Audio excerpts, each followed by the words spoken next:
So MetalX is a peer-to-peer order book completely decentralized exchange in which we use agents to match trades and execute them on blockchain. You do not need to trade on a particular spot price per se. So there's that. We have expanded a lot. As you can see in this screen, we are connected to Polygon Amoy right now, which is pretty different from Fetch. So in this demo, you guys would be seeing is a trade happening from Polygon to Fetch without any bridges involved.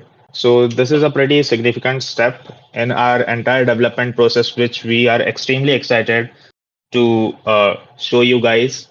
Also, in this entire scenario, we have our agents which can now interact on multiple blockchains and listen to them simultaneously. So this is extremely important for our product as we go forward. You guys might have noticed there's a graph view which wasn't there in the private beta that we had released. This graph view would be there in the public beta, which we are real close to launching out. So that's that. So let me just take you through the entire process of the cross-chain trade and explaining along the things that work. So uh, to perform the cross-chain trades, we first need to top up our agent, which we can do using up a agent top up button right here. So what this does is this transfers a few of your Polygon funds to your agent, so that agent can actually then interact with the chain. So this was taken care by internal function in our this was taken care by the internal function in our entire fetch demo and private beta that you saw. So we are planning on to integrating this inside the agents itself as it was previously. So, but we are just psyched to show you what it is. So we are out here as is. So as we connect a wallet, this wallet already has an agent present in our system. So onboarding would be pretty much similar to what was there previously. We have a wallet address, which you guys can see is a Polygon wallet address right here. This address, which is connected to the MetalX app now. And with this address, we have a agent connected, which you can also see over here. This particular agent is the agent that's connected with this wallet over here, which is on Polygon, and we have a agent wallet address. Now, this is something unique which we have right here. So, a agent can actually have multiple wallet addresses, depends upon the chain that it is interacting with. So let's say your agent is interacting with Polygon, as is would be in this case in this demo. This there would be agent's Polygon wallet address, and similarly, if we use the same agent for fetch, we would have the agent with multiple wallet addresses as well, and could interact with multiple chains as it goes along. So as we top the agent up just now, now our agent does have funds to interact on the blockchain using us. So as the agent is running, we should be pretty much able to see the agent logs as well. These are pretty technical stuff right now, so we would be skipping it. And we should see a open order right here once I place a trade. So let me go ahead and place a simplest trade out there possible. So we have deployed a couple of mock tokens on Polygon Amoy to help us with this transfers. So we have two tokens, which are the USDC and USD on Polygon, which we can use to which we can use as mock ERC20 tokens to transfers. Then in this two section, you could see there are various tokens on different networks available as well. So we are currently focusing on Polygon and Dorado. So as showcasing a cross-chain transfer, let's go to a Dorado network and select a CW20 token, which would be FET in this case, just for sake. And then while placing of the order, let's place the simplest order possible out there. We want to exchange one USDC on Polygon to an FAT on Fetch, which is a Cosmos chain. So going here, we need to provide an additional field right here. so that we could receive funds in a wallet. So let me open up my fetch wallet, grab the fetch address that's there, paste it here. So what does this address mean is I would actually trade from my Polygon address. My funds would be deducted from this address right here. You could see the balance going down over here once I place a trade. And once the trade is completed, I would receive funds in this address, which we would actually see over here. So at this point, we have our USDC balance, which is on Polygon as 9.9, and FAT balance, which we would be receiving our FAT in, is 9.6 at this point. So let's place a trade and let's see how it goes. As the agent is already created and mapped, which was shown in the previous showcase, and you guys might have experienced it using during our private beta as well. And you guys can experience it hands-on in our public beta as well. So we are skipping that part, and I have already created an agent and for simplifying this stuff up. So once I place a trade, you should see a MetaMask pop-up come up and right there, and we should be able to uh, put in lock in our funds into the escrow. So this first call goes into our approval call as is usual, and then there goes the approval call, and another call would come up for actually locking funds into the escrow. So once that's done, we should see it in our open orders, and it should reflect in our order book as well. So, well, Polygon is a bit slow as as the testnet always has been. So just waiting for the transaction to complete over here, and seems like there has been an issue over here. Hmm, wait. So, oh, so the pop-up did not open up. It's pretty wild. There's a MetaMask bug which prevents multiple pop-ups at a single time. You need to open up the wallet and do it. That's what happened right here. So this is the contract interaction that's happening right here. We did see a quick change in order book as well while this was going on. So we have our funds in order book, and pretty much once the MetaMask gets notified of this pending transaction, we should see our things in orders as well. So this should pop up. It usually takes a bit of a time because of the slow RPCs. Till this time, let's go on and place a order for uh, our place a order on Fetch as well. So I have connected a Fetch wallet as well for you guys. So we have a Fetch address over here instead of the Polygon address that was present earlier. So as you can see, the agent can have any address on any chain that's there possible. So over here, let's place a matching order and see how things would go on. Over here as well, if you want to trade from FET and to, let's assume, on Polygon, we did place a trade over in USDC there. So let's place an exact matching trade. And going ahead, we also need an address on which we would actually receive funds. So I have opened up the MetaMask extension and copied the address, copying it here. So this means that the Polygon tokens on Polygon that we would receive would be received on this address, and the funds that would go on would be gone from and the funds that would be transferred from my wallet would be transferred from this wallet, the wallet that is connected to this system right here. So once I click on trade, similar pop-up should emerge and the things should go on as happens usually. Oh, wallet's locked. Let me sign in. And here, execution call.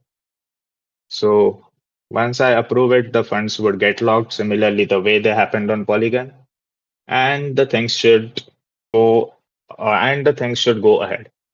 Now, as the order is placed successfully, you should pretty much see the agents interacting with each other. By the time, let me just show you the open orders over here. So we have a create order message right here, which signifies a particular order, and it is pending right now. So right now, this agent over here is interacting with all the agents, which you should see in the agent logs.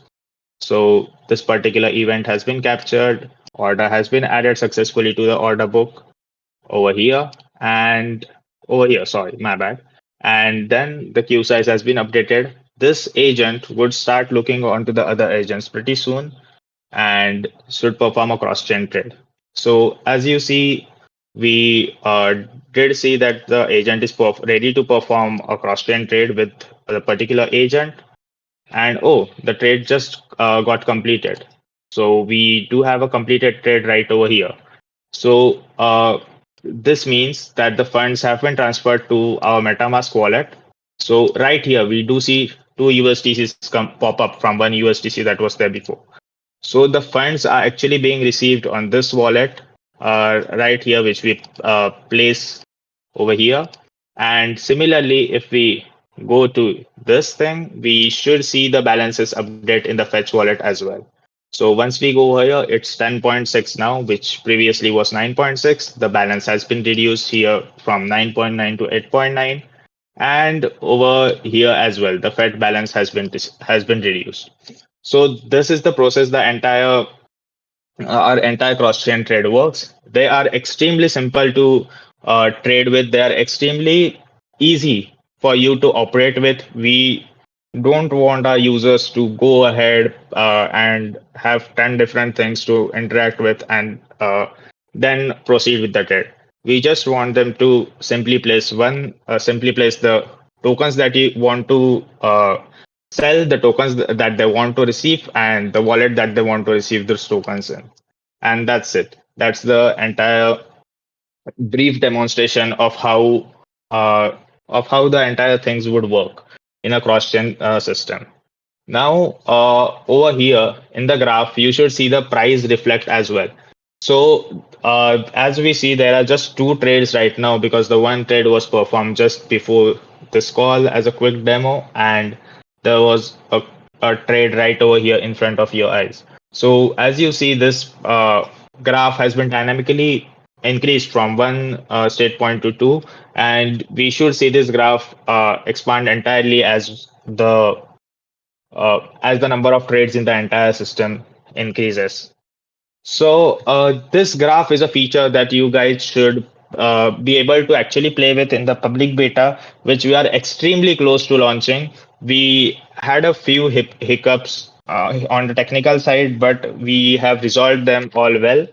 And now, uh, now as we go along, the next task after this showcase was to resolve all your doubts that you had on the 8th of November, and then have a launch for a public beta full scale launch. That's our plan entirely.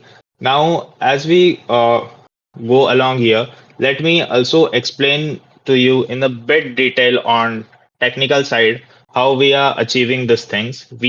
As we have made the docs live just just a few moments before this call. So let me pull up the docs. I might have it up over here. Perfect. So I have also pulled up the diagrams that are over here, just opened them into the new tab for better visibility.